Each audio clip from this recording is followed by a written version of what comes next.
Guys good morning. Welcome back to another pre market analysis video. So first of all అయితే నిన్న ఏమైతే మాట్లాడుకున్నామో pre market అనాలిసిస్లో ఒకసారి అయితే క్విక్గా రెఫర్ చేద్దాం. సో మార్కెట్ ఎలా మూవ్ అయింది అండ్ తర్వాత దెన్ ఈరోజు మార్కెట్లోకి అయితే ఒకసారి వెళ్ళి డిస్కస్ అయితే చేద్దాం. సో ఫస్ట్ ఆఫ్ ఆల్ చూసుకున్నట్లయితే నిన్న నిఫ్టీ చూసినట్లయితే నిఫ్టీ కొంత గ్యాప్ డౌన్ ఓపెన్ అయితే అవుతుందని చెప్పేసి అయితే ఎక్స్పెక్ట్ చేసుకున్నాం. యాజ్ ఫర్ గిఫ్ట్ నిఫ్టీ ఒక 20 పాయింట్స్ అరౌండ్ అట్లాగా. సో బికాజ్ ఆఫ్ నిన్న మనం వీడియో రికార్డ్ చేసే టైంకి ఒక 22 పాయింట్స్ అయితే మైనస్ చూపించింది గిఫ్ట్ నిఫ్టీ. బట్ ఈరోజు అయితే పాజిటివ్లో ఉంది. ఒకసారి అయితే నిన్న రికార్డ్ చేసే టైంకి బట్ ఇక్కడ చూసినట్లయితే గ్యాప్ అప్ ఓపెన్ అయింది. ఒక 20 పాయింట్స్ గ్యాప్ డౌన్ ఓపెన్ అవుతుంది అనుకున్నాం. సో ఇక్కడ అరౌండ్ చూసినట్లయితే 565 రేంజ్ దగ్గర క్లోజ్ అయితే ప్రీవియస్గా నిన్న ఓపెనింగ్లో చూసినట్లయితే 560 అండ్ మీన్స్ అరౌండ్ ఒక 50-60 పాయింట్స్ అయితే గ్యాప్ అప్ ఓపెన్ అవ్వడం అయితే జరిగింది. సో డెఫినెట్గా చూసుకున్నట్లయితే మళ్ళీ ఇమ్మీడియట్గా ప్రీవియస్ డే ఇన్ బిట్వీన్ మిడిల్లో ఓపెన్ అయితే ప్రీవియస్ డే హై బ్రేక్అవుట్ అయితే ఫర్దర్గా అప్ మూవ్ అయితే అవుతుందని చెప్పేసి ఎక్స్పెక్ట్ అయితే చేసుకున్నాం. బట్ ఓపెన్ అయింది, గ్యాప్ అప్ ఓపెన్ అయింది. కంప్లీట్ చూసుకున్నట్లయితే డౌన్ అయింది. చూడండి, కంప్లీట్గా చూసుకున్నట్లయితే ఓపెనింగ్ ఇక్కడ ఓపెన్ అయింది అండ్ కంప్లీట్గా డౌన్ అయింది. అండ్ ఇంకొకటి వచ్చేసి ఈ సిపిఆర్ ఏదైతే ఉందో ప్రీవియస్గా క్యాండిల్స్ పెనట్రేట్ అవ్వలేదు కదా, ఒరిజిన్ సిపిఆర్ అని చెప్పేసి అయితే డిస్కస్ చేసుకున్నాం. ఈ సిపిఆర్ నుంచి అయితే మళ్ళీ బౌన్స్ అవుతుంది. ఇక్కడైతే లాంగ్ పొజిషన్ అయితే చూడండి అని చెప్పేసి అయితే డిస్కస్ అయితే చేసినాం. ఇక్కడ ఒక లాంగ్ ఆపర్చునిటీ. సో ఇక్కడ ఒక లాంగ్ ఆపర్చునిటీ పీక్, ఇక్కడ బై పొజిషన్. స్టాప్ లాస్ చూసుకున్నట్లయితే ఈ లెవెల్ బిలో దగ్గర స్టాప్ లాస్ అయితే పెట్టుకున్నట్లయితే మీకు కనీసం ఇక్కడ 1:2 రిస్క్ పడితే ఈజీగా ఉంటుంది. బట్ ఇక్కడ అనేది ఈ లెవెల్ దగ్గర ఇక్కడ ఇంత ఎక్స్ట్రీమ్ లెవెల్స్కి ఉండకపోయినా కానీ ఈ లెవెల్ ఏదైతే ఉందో సిపిఆర్ దగ్గర ఆర్ఎల్స్ ఈ కన్సాలేషన్ దగ్గర మీరు ఎగ్జిట్ అవ్వచ్చు. ఇది ఒక ఆపర్చునిటీ నిఫ్టీలో చూసినట్లయితే. నిన్న ఆల్రెడీ డిస్కస్ చేసాం ఈ లెవెల్ని. అండ్ సెకండ్ వచ్చేసినట్లయితే ఏదైతే నిన్న డేస్ హై ఉందో, ఇది డేస్ హై కదా, ఏదైతే డేస్ హై ఉందో డేస్ హై ఈ క్యాండిల్ మళ్ళీ ఎంట్రీ క్యాండిల్ ఇది. సో ఏదైతే ఈ క్యాండిల్ క్లోజింగ్ ఉందో ఈ క్యాండిల్ క్లోజింగ్లో ఎంట్రీ క్యాండిల్. తర్వాత వచ్చేసి స్టాప్ లాస్ చూసుకున్నట్లయితే అబోవ్ ఆఫ్ ద ఈ క్యాండిల్ అండ్ టార్గెట్ చూసుకున్నట్లయితే మీకు మళ్ళీ 1:2 రిస్క్ రివార్డ్ సేమ్ డేస్లో వరకు ఇక్కడ వరకు. నెక్స్ట్ టార్గెట్ చూసుకున్నట్లయితే ఇది. బట్ మార్కెట్ అయితే ఇక్కడ క్లోజ్ అవ్వడం అయితే జరిగింది. బట్ ఎనీవే మీకు ఇక్కడ చూసుకున్నా కానీ 1:2 రిస్క్ రివార్డ్ అయితే ఈజీగా ఉందని చెప్పుకోవచ్చు. ఈ రెండు ఆపర్చునిటీస్ నిన్న నిఫ్టీలో చూసినట్లయితే. సో ఇది మార్కెట్ అయితే కొంచెం వాలటైల్ జిగ్జాగ్గానే ఉంటుంది అనుకున్నాం. సో ఎనీవే వాలటైల్ అయినా కానీ హై ప్రాబిలిటీ చూసుకున్నట్లయితే ఈ రెండు మాత్రం హై ప్రాబిలిటీస్ అని అయితే చెప్పుకోవచ్చు. అండ్ బ్యాంక్ నిఫ్టీ చూసినట్లయితే బ్యాంక్ నిఫ్టీ ప్రీవియస్గా కొంత మూమెంట్ అయితే వచ్చింది, కానీ నిన్నైతే కొంత సైడ్ వేస్ ఉండొచ్చు అనుకున్నాం. బట్ సైడ్ వేస్ లేదు, సేమ్ ట్రెండ్ ప్రీవియస్గా ఏదైతే అప్ ట్రెండ్ కంటిన్యూ చేసిందో సేమ్ ట్రెండ్ మళ్ళీ కంటిన్యూ చేసిందని చెప్పుకోవచ్చు. సో అంత మూమెంట్ అయితే లేదు, కొంత సైడ్ వేస్ టు కొంచెం లిటిల్ బిట్ అప్ మూమెంట్ అయితే ఉండింది ప్రీవియస్గా 18th రోజు అయితే. బట్ 19th రోజు అయితే కొంత ఎక్స్ట్రీమ్ మూమెంటం అయితే వచ్చిందని చెప్పుకోవచ్చు. సో మనకి బ్యాంక్ నిఫ్టీ చూసినట్లయితే ఏదైతే ఫస్ట్ క్యాండిల్ ఉందో ఫస్ట్ క్యాండిల్లోనే ఎంట్రీ క్యాండిల్. ఏదైతే ఓపెనింగ్ ఉందో అది ప్రీవియస్ డే హై మీద ఓపెన్ అయింది. క్యాండిల్స్ విక్ చూసినట్లయితే క్యాండిల్ విక్ రిజెక్ట్ అయింది. చూడండి డౌన్ సైడ్, అంటే బయ్యర్ స్ట్రెంత్ ఎక్కువ ఉంది. మనకి ఇమ్మీడియట్గా ఇదే అర్థమైపోతుంది, బయ్యర్ స్ట్రెంత్ ఎక్కువ ఉందని. ఏదైతే ఫస్ట్ క్యాండిల్ క్లోజింగ్ ఉందో ఫస్ట్ క్యాండిల్ క్లోజింగ్ ఎంట్రీ చూసుకున్నట్లయితే బిలో స్టాప్ లాస్ టార్గెట్ చూసినట్లయితే ఇది టార్గెట్ లెవెల్. ఆల్రెడీ ఈ లెవెల్ మార్క్ చేసాము మనం ముందుగానే. సో ఈ లెవెల్ దగ్గర మనకి డైలీ టైం ఫ్రేమ్ చూసినట్లయితే మీకు ఈ లెవెల్ ఏంటిది అనేది అర్థమవుతుంది, చూపిస్తాను. సో ఈ లెవెల్ దగ్గర టార్గెట్. బట్ ఎనీవే చిన్న ట్రేడ్ ఉన్నా కానీ హై ప్రాబిలిటీ ట్రేడ్ ఇది. రిస్కీ ట్రేడ్ ఉంది but high probability. But overall చూసుకున్నట్లయితే నెక్స్ట్ చూసుకున్నట్లయితే మిడ్ టు సెకండ్ హాఫ్ వరకు రేంజ్ బౌండ్ ఉందని చెప్పుకోవచ్చు. అండ్ రేంజ్ బౌండ్ అయిన తర్వాత సెకండ్ హాఫ్లో కొంచెం అప్ మూమెంట్ అయితే వెళ్ళింది. బట్ ఇది అన్ప్రిడిక్టబుల్, ఇది ఇగ్నోర్ చేసేసేయండి. సో సెకండ్ హాఫ్లో చూసుకున్నట్లయితే కొంత మోస్ట్లీ ఇక్కడ సైడ్ వేజ్ ఉండి తర్వాత కొంత అప్ మూవ్ అయింది. అండ్ అప్ మూవ్ అయిన తర్వాత మళ్ళీ క్లోజింగ్ చూసుకున్నట్లయితే ఈ రేంజ్ దగ్గరికి వచ్చి మళ్ళీ క్లోజ్ అయితే అవడం జరిగింది. ఇది బ్యాంక్ నిఫ్టీ మూమెంటం అయితే. అండ్ ఈరోజు ఇంపార్టెంట్ లెవెల్స్ మాట్లాడుకున్నట్లయితే ఈరోజు ఇంపార్టెంట్ లెవెల్ ఏదైతే సిపిఆర్ ఉందో, వర్జిన్ సిపిఆర్, ఇది ఇంపార్టెంట్ లెవెల్. అండ్ మనకి ఇంకొకటి చూసినట్లయితే ప్రీవియస్ డే లో ఇది high probability down side.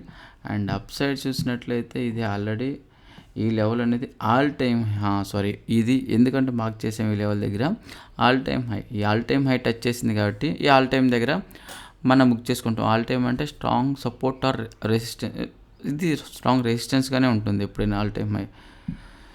So ఒక కైండ్ ఆఫ్ సప్లై జోన్ కూడా ఉంటుంది. బట్ ఇక్కడ చూసుకున్నట్లయితే ఆల్ టైమ్ హై ఇలాంటిది మరి రివర్స్ అయింది. కానీ ఇలాగ క్యాండిల్ ఫామ్ అయ్యంటే ఇక్కడ కానీ ఇంకా ఇమ్మీడియట్గా ఇలా ఈ క్యాండిల్ అయితే బ్రేక్అవుట్ చేయడానికి ఛాన్స్ ఉండేది కదా, అంత స్ట్రాంగ్ ఉంటుంది. బట్ ఇక్కడ చూసుకున్నట్లయితే ఈ ఆల్ టైమ్ హై అంత హై ప్రాబిలిటీ అయితే కాదని చెప్పొచ్చు. అండ్ మనకి ఇప్పుడు చూసినట్లయితే ఇది ఆల్ టైమ్ హై, ఇది ఇంపార్టెంట్ లెవెల్. ఏదైతే ఈ ప్రీవియస్గా ఇక్కడ మార్క్ చేస్తున్నామో ఈ లెవెల్ దగ్గర మార్క్ చేసాం కదా, ఇది ఇప్పుడు రిమూవ్ చేసేసాం. ఓకేనా, రిమూవ్ చేసేసి ఇది మనకి ఇంపార్టెంట్ లెవెల్, ఇది ఆల్ టైమ్ హై. సో ఇది బ్యాంక్ నిఫ్టీలో అయితే. సో అండ్ ఒకసారి నిఫ్టీలో చూసినట్లయితే ఇంపార్టెంట్ లెవెల్స్ మార్క్ చేసుకొని అండ్ ఇది ఆల్రెడీ వర్జిన్ సిపిఆర్ ఇక్కడ బౌన్స్ అయిపోయింది, ఇది ఇప్పుడు ఇన్వాలిడ్. సో ప్రీవియస్ డే లో అండ్ ప్రీవియస్ డే హై ఇదైతే మార్క్ చేసుకున్నాం, ప్రీవియస్ డే లో అండ్ ప్రీవియస్ డే. అండ్ ఈరోజు ఎలా ఉంటుంది ఒక్కసారి అయితే చూసినట్లయితే ఒక 13 పాయింట్స్ అయితే పాజిటివ్ అయితే చూపిస్తుంది. 7:21 అయితే అప్డేట్ అది. సో ఒక 13 పాయింట్స్ పాజిటివ్ అయితే ఉంది. సో దట్ మీన్స్ కొంత ఫ్లాట్ అని చెప్పుకోవచ్చు. ఒక 13 అంటే ఫ్లాట్ ఒక 10 పాయింట్స్ గ్యాప్ ఓపెన్ అవ్వడానికి అయితే ఛాన్స్ ఉంది. సో అది ఫ్లాట్ మార్కెట్ అనే చెప్పుకోవచ్చు. అంటే ఈ రేంజ్ దగ్గర ఓపెన్ అవ్వడానికి అయితే ఎక్కువ ఛాన్సెస్ ఉంది, ఈ రేంజ్ దగ్గర. సో ఓకే, సో ఈరోజు చూసుకున్నట్లయితే సేమ్ మనకి ఇంపార్టెంట్ లెవెల్ చూసుకున్నట్లయితే ప్రీవియస్ డే హై, ప్రీవియస్ డేలో చూడండి నిన్న మార్కెట్ ఓవరాల్ అయితే జిగ్జాగ్గానే ఉంది. కొంత అంటే ఒక క్లియర్ కట్ డైరెక్షన్ అయితే లేదు, కొంత సైడ్ వైజ్ పోతుంది. ఈవెన్ మనకు ఒకటి రెండు ఆపర్చునిటీస్ వచ్చినా కానీ డైరెక్షన్ క్లియర్ కట్గా లేదు. మళ్ళీ మనకి ఇంపార్టెంట్ వచ్చేసి ఏదైతే ఈ ఉందో 23,663 ఇది ఆల్ టైమ్ హై, ఇది ఇంపార్టెంట్ లెవెల్. రీసెంట్ డేస్లో చూసినట్లయితే up side gap up open అవుతుంది, మార్కెట్ డౌన్ అవుతుంది. వీక్ చూసినట్లయితే వీక్ చూడండి, ఈ వీక్ ఎలా ఫామ్ అయింది అండ్ ఈ వీక్ మళ్ళీ ఇది కూడా గ్యాప్ అప్ ఓపెన్ అయింది, డౌన్ అయింది. ఈ క్యాండిల్ అండ్ ఇక్కడ చూసినట్లయితే సేమ్ ఇక్కడ కొంచెం డౌన్ అయింది అని ఆ రోజు చూసినట్లయితే మళ్ళీ డౌన్ సైడ్ కూడా వీక్ ఎలా ఫామ్ అయింది. అప్ సైడ్ బయ్యర్ స్ట్రెంత్ ఎక్కువ ఉంది, అప్ సైడ్ సెల్లర్ స్ట్రెంత్ ఎక్కువ ఉంది, డౌన్ సైడ్ బయ్యర్ స్ట్రెంత్ ఎక్కువ ఉందని చెప్పొచ్చు. సో ఇక్కడ చూసినట్లయితే సేమ్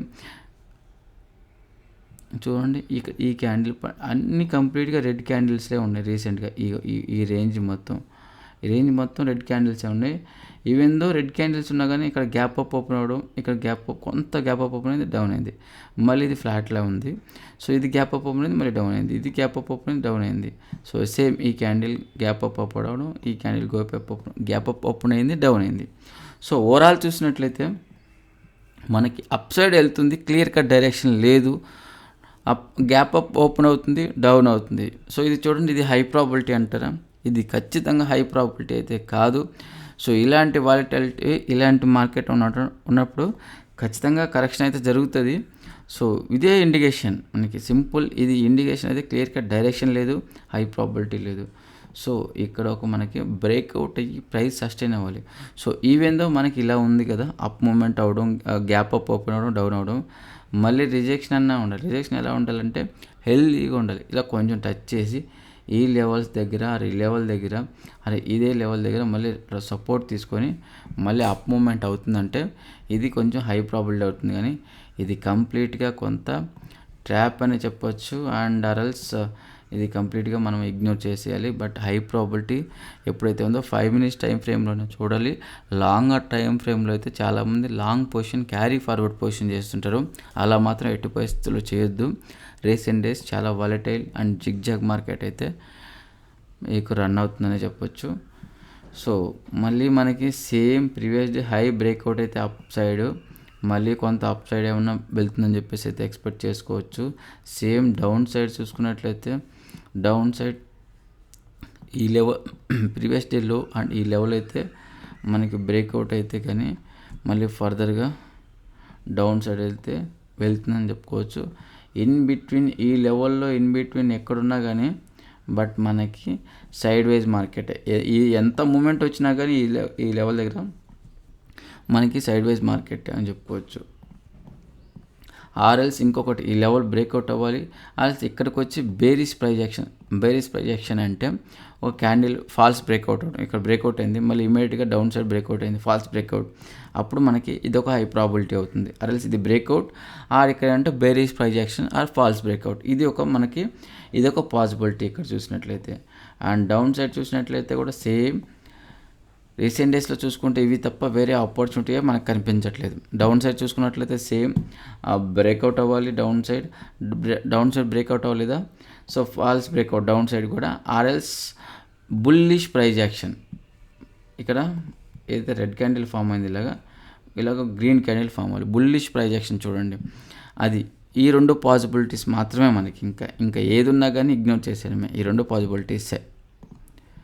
అండ్ బ్యాంక్ నిఫ్టీ చూసినట్లయితే బ్యాంక్ నిఫ్టీలో వ్యూ చూసినట్లయితే కొంచెం వేరేగా ఉంది. రీసెంట్ డేస్లో బ్యాంక్ నిఫ్టీ ఎప్పుడైనా చూడండి, బ్యాంక్ నిఫ్టీ రెండు ఒక్క వేలో వెళ్తుంటే అది హై ప్రాబబిలిటీ. రెండు ఒకేసారి బ్రేక్అవుట్ అవ్వడం, రెండు కన్సాలిడేట్ అవ్వడం, రెండు ఒకేసారి ట్రెండింగ్లో ఉండడం ఎక్కువ శాతం జరుగుతుంది. కానీ రేర్గా జరిగేది ఏంటంటే నిఫ్టీ ఒక డైరెక్షన్, బ్యాంక్ నిఫ్టీ ఇంకొక డైరెక్షన్ ఉంటుంది. అది మాత్రం చాలా రిస్కీ మార్కెట్ అని చెప్పొచ్చు. సో ఇది గాయస్ అయితే బ్యాంక్ నిఫ్టీ చూసినట్లయితే బ్యాంక్ నిఫ్టీలో కొంత ఇక సేమ్ ఇది బ్రేక్అవుట్ అయితే ఆల్ టైమ్ హైది, బ్రేక్అవుట్ అయితే మళ్ళీ ఫర్దర్గా అప్ మూవ్ అయితే అవుతుందని చెప్పొచ్చు, ఎక్స్పెక్ట్ చేసుకోవచ్చు. బట్ ఇది మళ్ళీ ఇక్కడ సేమ్ నిఫ్టీలో ఎలా మాట్లాడామో బేరిష్ ప్రైజ్ యాక్షన్ కూడా ఇంపార్టెంట్. ఇక్కడ మనకి బేరిష్ ప్రైజ్ యాక్షన్ కూడా ఇంపార్టెంట్. చూడండి ఇక్కడ రాగానే ఎంత ప్రైస్ రిజెక్ట్ అయిందో చూడండి, ఇక్కడికి రాగానే ప్రైజ్ ఎలా రిజెక్ట్ అయిందో అంటే దట్ మీన్స్ ఇక్కడ స్ట్రాంగ్గా సెల్లర్స్ ఉన్నారు, ఇక్కడ సిట్టింగ్లో ఉన్నారు. అంటే ఇక్కడికి వచ్చిన రాగానే ప్రైజ్ ఎంత పుష్ డౌన్ చేశారంటే స్ట్రాంగ్ సెల్లర్స్ అయితే యాక్టివేట్ అయ్యారు ఇక్కడ. సో అది. అండ్ అప్ సైడ్ చూసుకున్నట్లయితే ఈ లెవెల్ అనేది ఇంపార్టెంట్.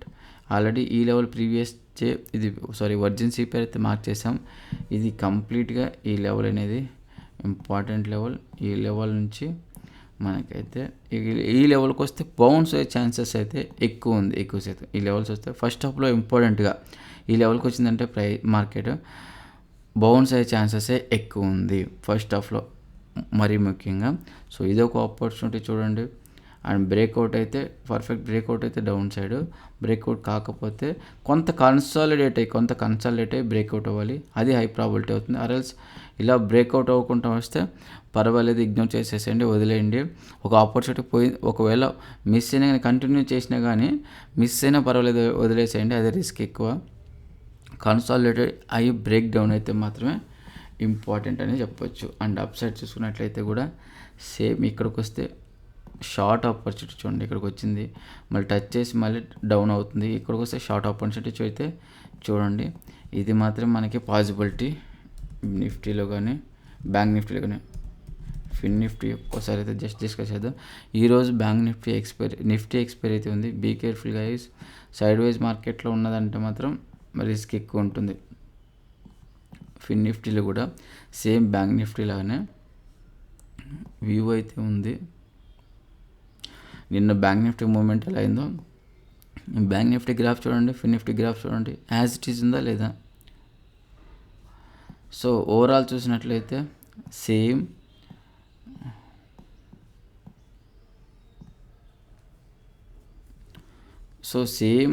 పొజిషన్. ఇక్కడికి వస్తే బ్రేక్అవుట్ అవ్వడం, ఆర్ఎల్స్ బ్రేక్అవుట్, ఆర్ఎల్స్ డౌన్, ఇక్కడ bearish price action. Down side చూసుకున్నట్లయితే సేమ్ వర్జిన్ సిపిఆర్ అయితే మార్క్ చేద్దాం. ఓవరాల్గా చూసుకున్నట్లయితే నిఫ్టీ కన్నా కూడా బ్యాంక్ నిఫ్టీ కొంత సైడ్ వేస్గానే ఉండే దానికి ఛాన్సెస్ ఉంది. సైడ్ వేస్ టు కొంత బేరిష్. ఇక్కడ చూసుకున్నట్లయితే సిపిఆర్ ఇక్కడ ప్రీవియస్గా ఫామ్ అయింది, ఈరోజు ఇక్కడ ఫామ్ అయింది. బట్ ఎనీవే చూసుకున్నట్లయితే ఓవరాల్ ట్రెండ్ చూస్తే అప్ ట్రెండ్లో ఉంది.